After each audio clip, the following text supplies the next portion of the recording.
de que ya se estaba dando lugar al arte, se estaba dando lugar a lo que significaría hasta ese entonces el desarrollo más que todo cultural de ese momento, ¿no? Ya estaban empezando a conservarse materiales literarios, la obra grecorromana en realidad ya era algo muy significativo, ¿no? Y también les había indicado que se habían establecido 4 órdenes en el tema eclesiástico que habrían determinado una superioridad más que todo, ¿no? En lo que se refiere a la hegemonía católica. Y en ese sentido también había una amenaza que estaba de repente incursionándose en plena etapa del desarrollo de una iglesia imperial que en ese momento imperaba, ¿no? El cual eran los musulmanes. Y para ese momento ya estábamos hablando de un adelanto también de la ciencia, ya se estaba proponiendo lo que eran las exploraciones a un nuevo continente americano. Y por otra parte ya el tema de la imprenta estaba en vigencia, ya era muy utilizado por las personas, generalmente por aquellos reformistas protestantes que ya estaban levantándose para ese entonces, ¿no? El caso de Martín Lutero, el caso de Zwingli y muchos otros más.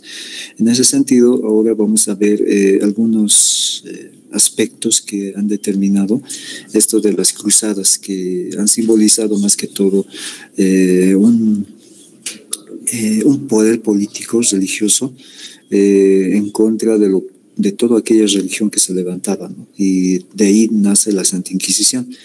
Entonces, vamos a empezar con esta parte. No sé si están, a ver, vamos a ver quiénes están.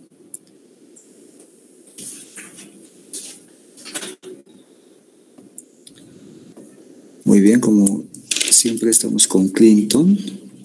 Vamos a ir en ese orden, ¿ya? Primero va a ser Clinton, luego va a ser Alexander. Después Diego Mendieta. Luego de Diego Mendieta va a estar Diego Cabrera. Después de Diego, Blanca Montaño.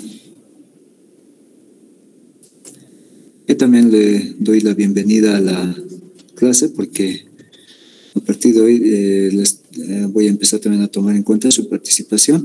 Y por último va a finalizar David Ibáñez. Ya, entonces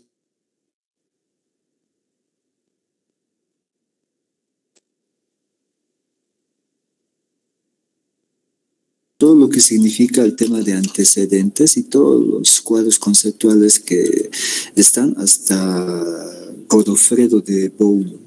Ya, entonces hasta ahí vamos a hacer una breve lectura. Puedes empezar, Clinton. También, profe. Antecedentes. Fueron organizadas por los caballeros cristianos occidentales, impulsados por el Papa Urbano II, para expulsar musulmanes de Tierra Santa, que sería Jerusalén. Los primeros fueron Godofredo de Bouillon. ¿Hasta ahí, profe, o luego acabar de leer? Sigue. Bueno, los primeros fueron Godofredo de Bouillon, Bohemundo de Tarento, conde Raimundo IV de Tolosa. Muy bien, entonces, si nos damos cuenta en esta parte, ya se estaba organizando el tema de los caballeros cristianos cuyo símbolo era la cruz. Entonces de ahí emana el nombre precisamente de cruzadas, y ellos tenían el objetivo directamente de poder arrinconar a todo un ejército musulmán que estaba imponiendo en ese momento el tema religioso. ¿Ya? Y el anterior se recuerdan que les indicaba que si bien fueron expulsados los musulmanes del territorio europeo, pero de alguna manera se nos quedó todavía el lenguaje, ¿no? Una de las palabras muy comunes que utilizamos es el ojalá, que quiere decir ojalá, o en el lenguaje de ellos, si Alá quiere. Cuando decimos ojalá que pueda hacer eso, estamos diciendo si Alá quiere, lo va a hacer. Entonces, han dejado muchas terminologías que hasta el día de hoy aplicamos y parece que fueran en el sentido español, pero no fue así, ¿no?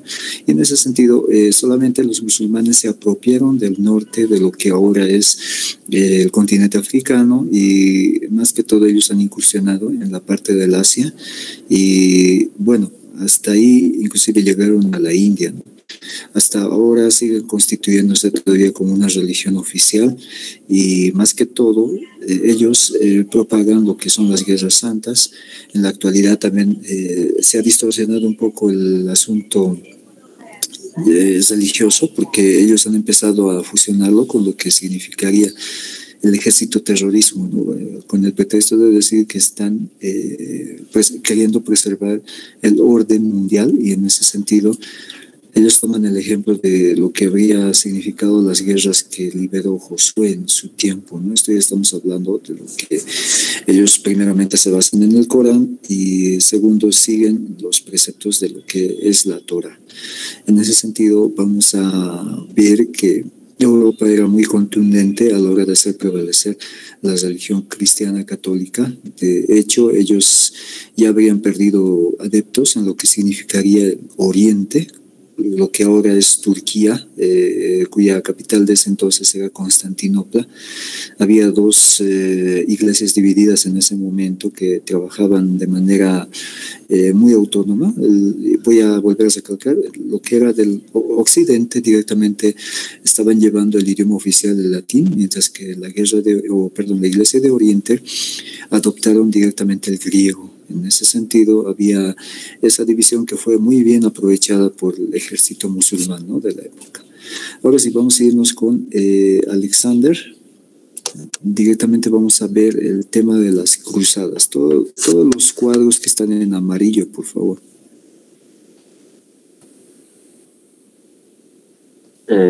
Cruzadas fueron primera en 1096 a 1099, segunda de 1147 a 1149, tercera 1189, 1192, cuarta 1202, 1204, de los niños 1212, quinta 1217, 1221, sexta 1228, 1233, séptima 1248, octava 1270. Muy bien, entonces podemos ver que cada guerra de las cruzadas ha tenido su etapa, ¿no?, y su tiempo, donde directamente, por ejemplo, en la primera se toma lo que era Nicea, Antioquía y Jerusalén. Es muy curioso mencionar más que todo que los soldados que estaban defendiendo la fe católica algunas veces confundían sus viajes con lo que habrían encontrado Tierra Santa, lo que en la actualidad es Jerusalén.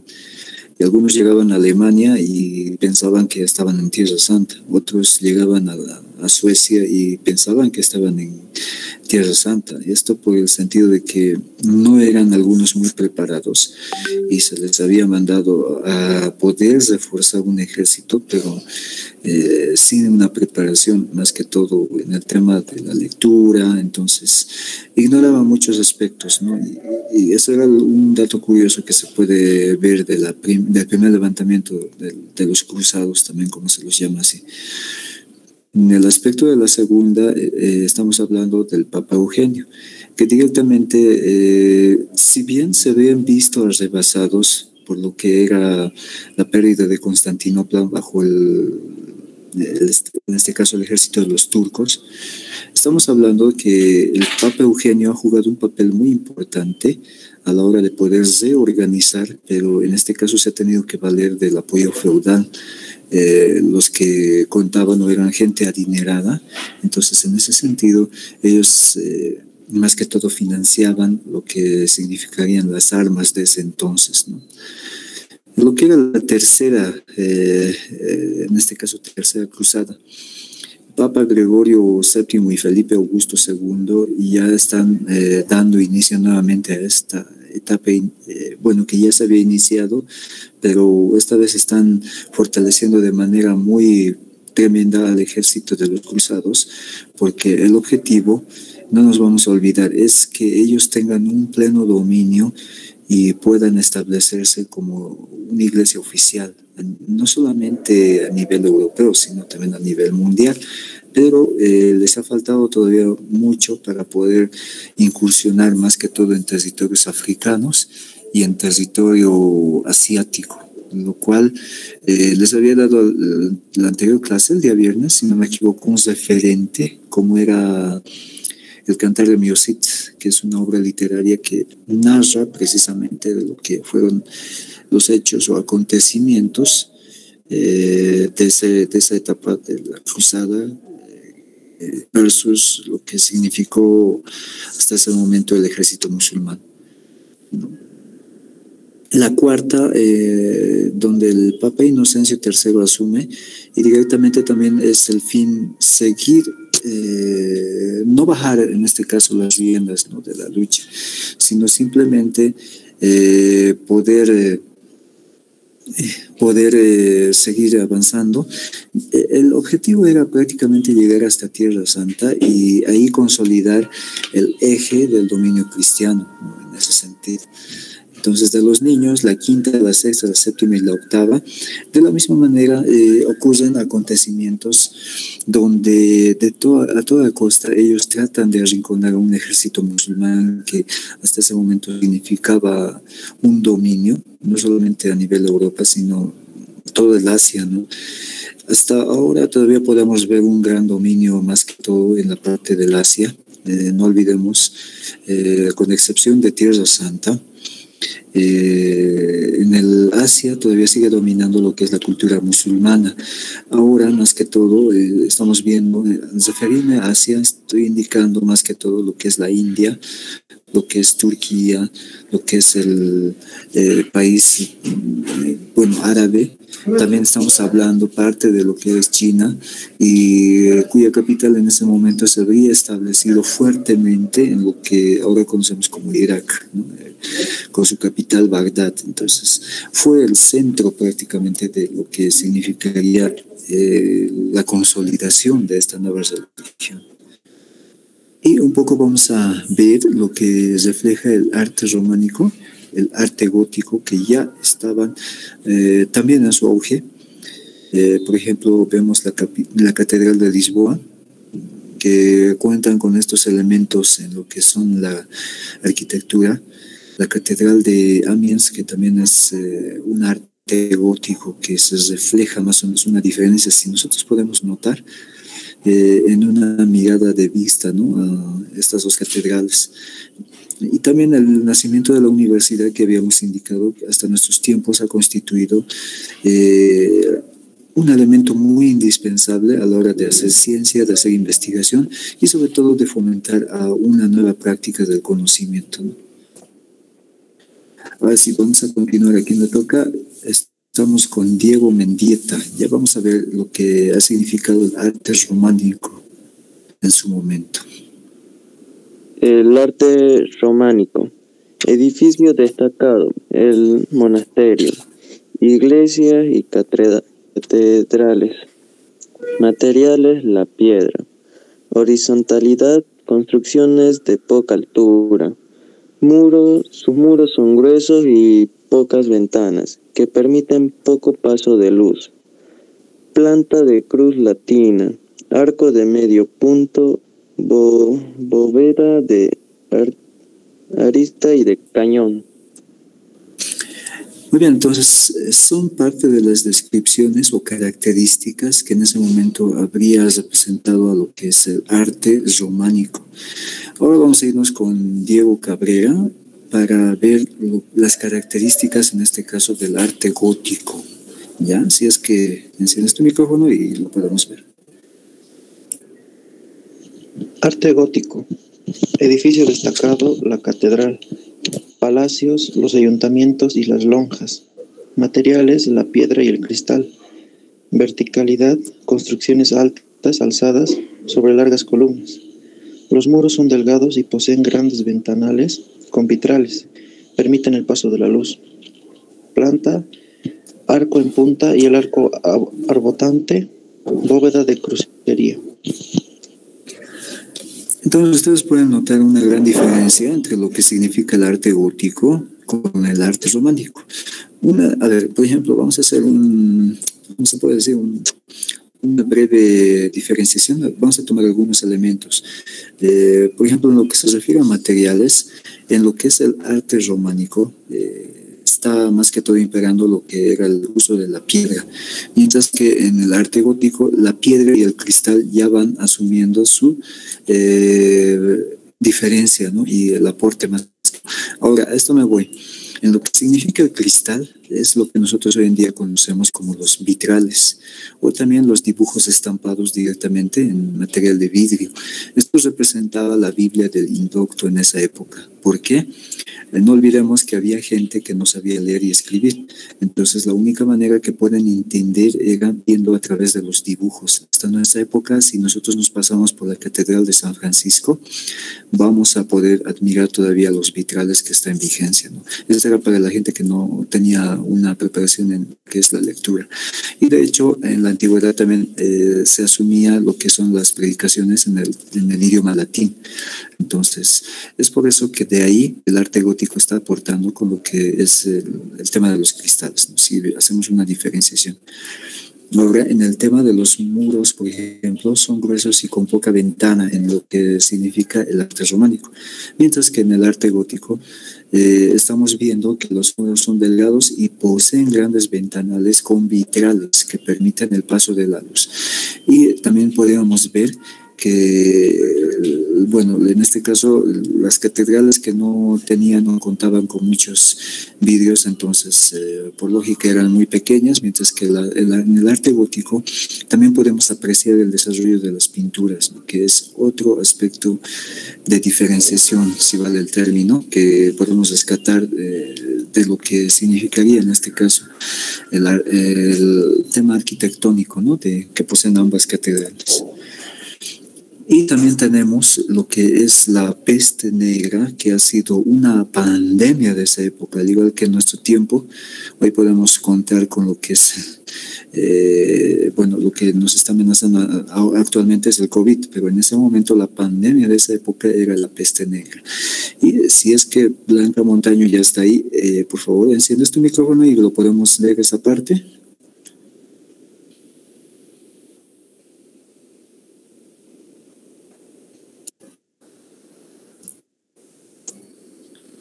Parte, Lice. Lo que es la peste negra, ¿no? Ya.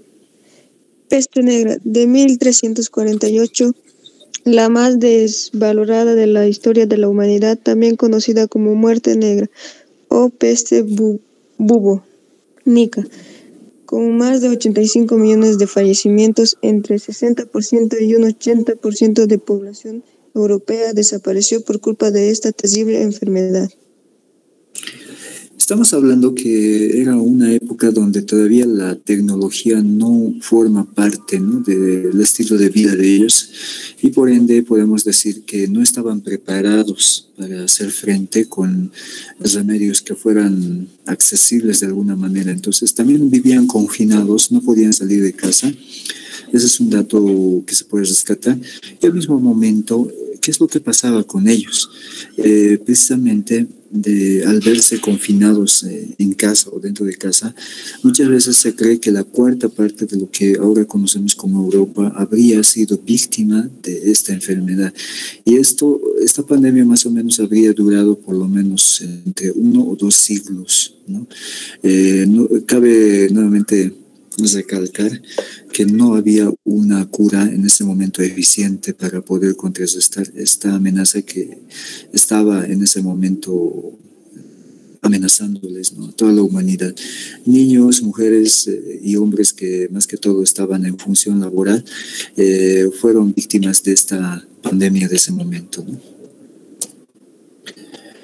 En lo que respecta a lo que es el Imperio Bizantino, más que todo vamos a hablar, no olvidemos, ¿no?, que en ese momento los visigodos, los francos, los lombardos, los anglosajones, en este caso también lo que se conoce como los mismos suevos, que ahora son los suecos, quisieron apoderarse de lo que era antes el Imperio Romano, todavía hasta el año 350 aproximadamente, pero podemos ver que la religión católica impera en ese momento, porque si bien ellos nuevamente recuperan y se constituyen como nuevos reinos o nuevos países, entonces el catolicismo tiene que hacer prevalecer su dominio para poder titularizar, si vale el término, los reinos de ese momento, ¿no?, para poder constituir reyes. Entonces, podemos ver que el Imperio Bizantino se extiende prácticamente, ¿no?, como lo podemos ver en la ilustración del mapa, en todo lo que es el territorio, más que todo de Oriente. Y vamos a ver a continuación que también hay un breve resumen de lo que habría significado el periodo bizantino de esa época. No olvidemos que ellos adoptaron el idioma griego, que fue en este caso parte de lo que simbolizaba la enseñanza y el aporte que ellos hicieron. Pero tenemos diferentes aspectos. Uno que es del año 475, donde hay una división del Imperio Romano, ¿no? Hay una pugna y de ahí prácticamente nacería lo que en nuestro momento se conoce como el papado. Desde el 529 la creación del Código de Justiniano, y tenemos el año 1054 donde hay un cisma de iglesias, y en 1453 cuando es la caída de Constantinopla con la invasión, en este caso de los musulmanes. Pero estamos haciendo un breve resumen de lo que significaría en este caso lo que habría sido el Imperio Bizantino de ese momento, ¿no? Y ellos todavía han conservado importantes escritos, y en este momento no lo pude traer, tengo todavía un libro bizantino, donde tiene maravillosos aportes en lo que significa el arte que ellos desarrollaban, las pinturas, el material más que todo teológico, lo que es la literatura, y también lo que significaría en ese momento el tema de desarrollo económico, ¿no?, lo que ellos tenían antes de la invasión de los, en este caso, los musulmanes. Si David Ibáñez estás ahí, vamos a ver esta siguiente parte de lo que significó Justiniano I del 527 al 565, que habría sido el emperador de los romanos.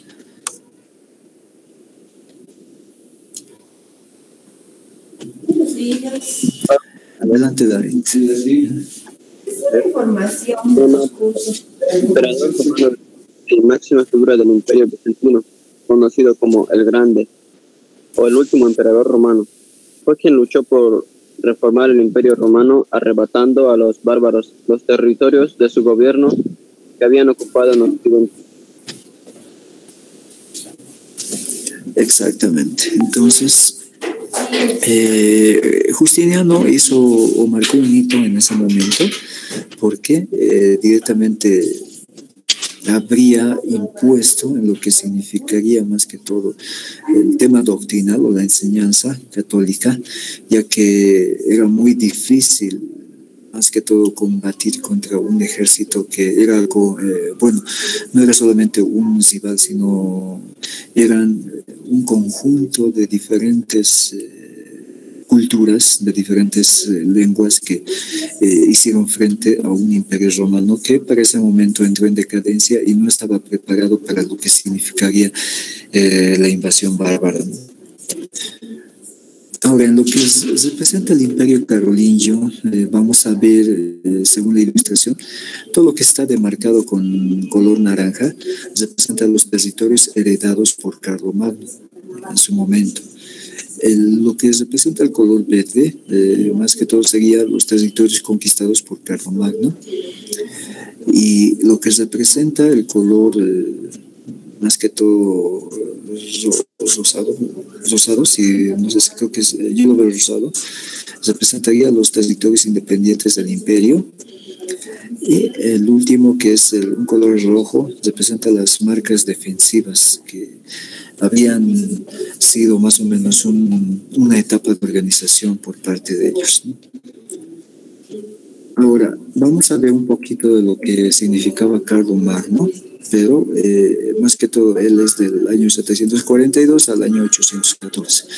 Y voy a invitar nuevamente a Clinton para que podamos ver las características de lo que habría sido este personaje, ¿no?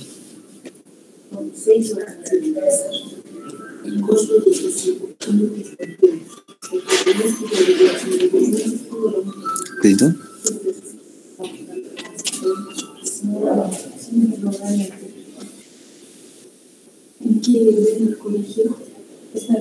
No sé si Clinton está ahí.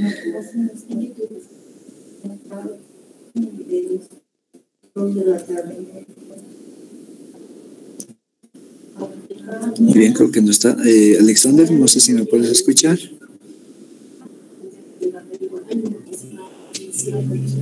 Sí, profe. Muy bien, entonces lo podemos leer, por favor. Carlomagno, 742-814, fundador del Imperio Carolingio, rey de los francos, coronado por el Papa como emperador del Sacro Imperio Romano Germánico. La extensión geográfica del reino de Carlomagno correspondía a la totalidad de lo que hoy son Francia, Suiza, Australia, Bélgica, Holanda y Luxemburgo, y la mayor parte de Alemania, Italia, Hungría, la República Checa, Eslovaquia y Croacia. Ya, entonces ahí vemos que Carlomagno era prácticamente uno de los, podríamos decir, reyes muy influyentes de la época, porque había tenido mucha fama en lo que significaría Francia, la actual Francia de hoy, Suiza, Austria, Bélgica, Holanda y Luxemburgo, que está cerca de Alemania, y lo que es la mayor parte de la misma Alemania, lo que significaría Italia, Hungría y la República Checa. También no vamos a olvidar Eslovaquia y Croacia. Entonces era un ser muy influente. A partir de ese momento, Carlomagno lo que hace más que todo es directamente reorganizar lo que había significado hasta ese momento, nuevamente preservar el orden, ¿no? Si también vale el término. Entonces, Carlomagno fue un rey muy influyente de su época. Luego vamos a irnos a lo que significaría la Edad Moderna. Ya estamos entrando del año 1492 después de Cristo hasta el año 1456, que también es después de Cristo, como ya habíamos indicado anteriormente, después de la Era Común. Y poco a poco vamos a ir entrando hasta 1789, donde no solamente esto marca un hito en cuanto se refiere a la Revolución Francesa, sino que constituiría la base de la independencia de muchos países. Vamos a iniciar en Latinoamérica con Estados Unidos, hasta lo que representaría, Estados Unidos y México, hasta lo que representaría el país sudamericano, como es Colombia, Panamá, ahí estamos hablando, Venezuela, también estamos hablando de Perú, y Bolivia no es ajeno a esta situación, y también de alguna manera va haciendo un procedimiento de lo que significaría su independencia. Entonces, la Edad Moderna se refiere a partir del descubrimiento de América, que, como todos sabemos, desde el 12 de octubre de 1492 hasta lo que es la época, había representado parte de lo que fue ya el proceso de modernización de ese momento, ¿no? Porque si bien se creía antes que la Tierra era una planicie, pues ahora llegan a la conclusión de que tiene la forma de una esfera, y posterior a esto entonces se inician las exploraciones, aunque Cristóbal Colón no siempre fue un fiel creyente de lo que había hecho en ese momento, ¿no? Él murió o él habría muerto creyendo que había descubierto islas del Japón, pero en este caso era el continente centroamericano. Entonces, de ahí, no olvidemos que también Marco Polo hizo un recorrido a través de lo que significaría Asia, lo que era Europa, y le había dado una vuelta, ¿no?, a la Tierra.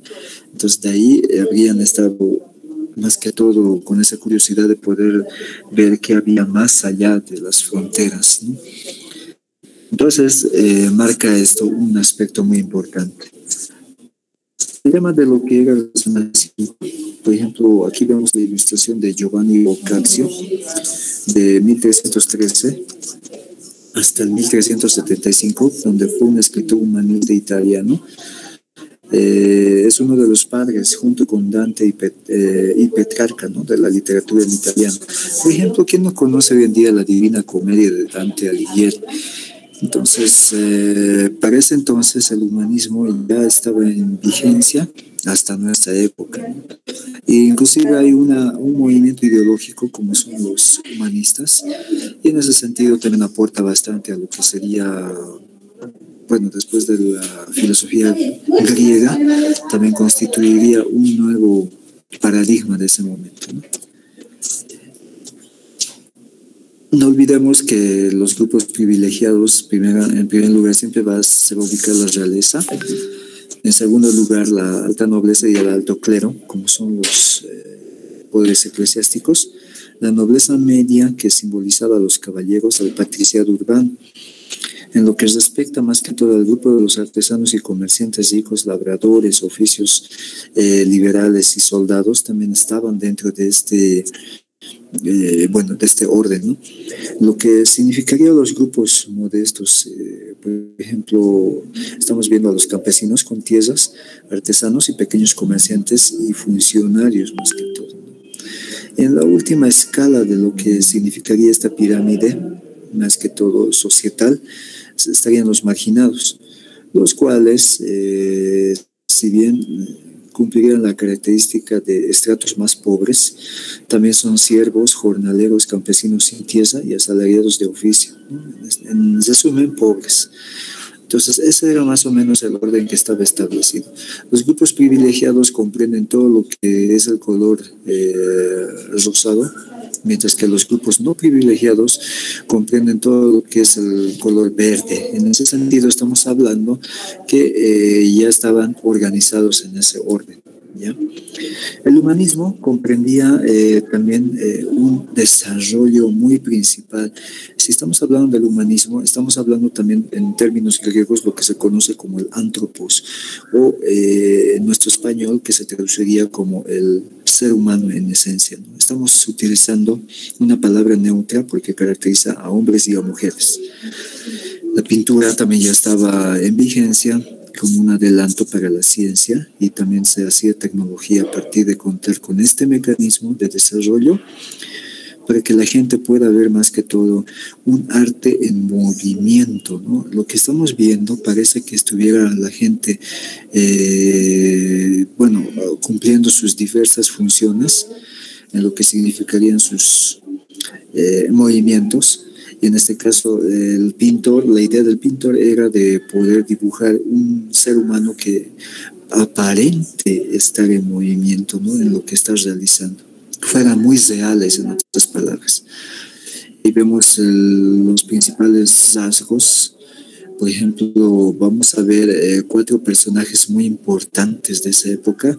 Primero estamos viendo, a Rafael, ahí está Miguel Ángel, Leonardo y Donatello, que son los 4 pintores y escultores de la época que se caracteriza con el crecimiento más que todo de lo que significaría el Renacimiento, ¿no? Judith y Holofernes, la tumba del cardenal Reinaldo Bracaxi, son obras hechas de Donatello, ¿no?, en otras palabras. Y se presenta igual en el tema escultural un arte tipo 3D donde aparenta estar en movimiento, ¿no? Ahí está la obra de Rafael, autorretrato que él mismo se hace y también dibuja la transfiguración, que hasta la época todavía sigue constituyéndose como una base para aquellos que se dedican al arte arquitectónico en el tema de la pintura. Lo que aporta Miguel Ángel, podemos ver que es la Piedad del Vaticano y David, un héroe colosal, que también hasta nuestra época sigue prácticamente siendo admirada por muchas personas que visitan más que todo las catedrales, ¿no?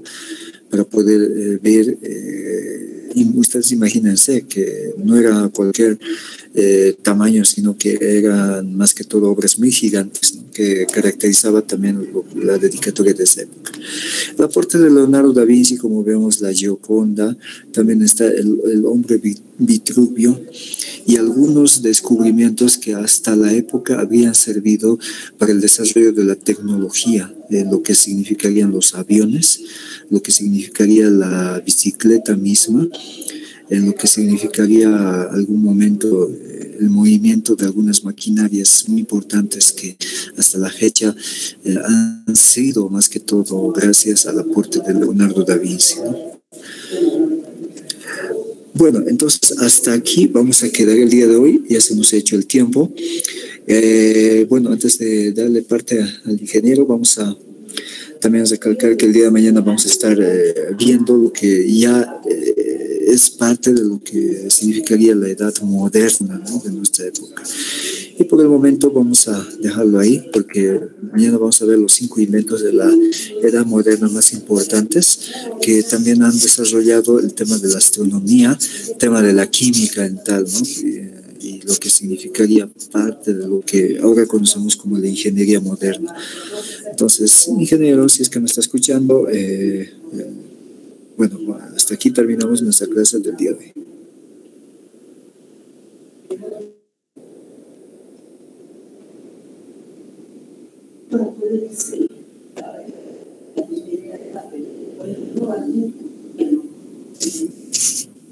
Creo que todavía no está el ingeniero, ¿no?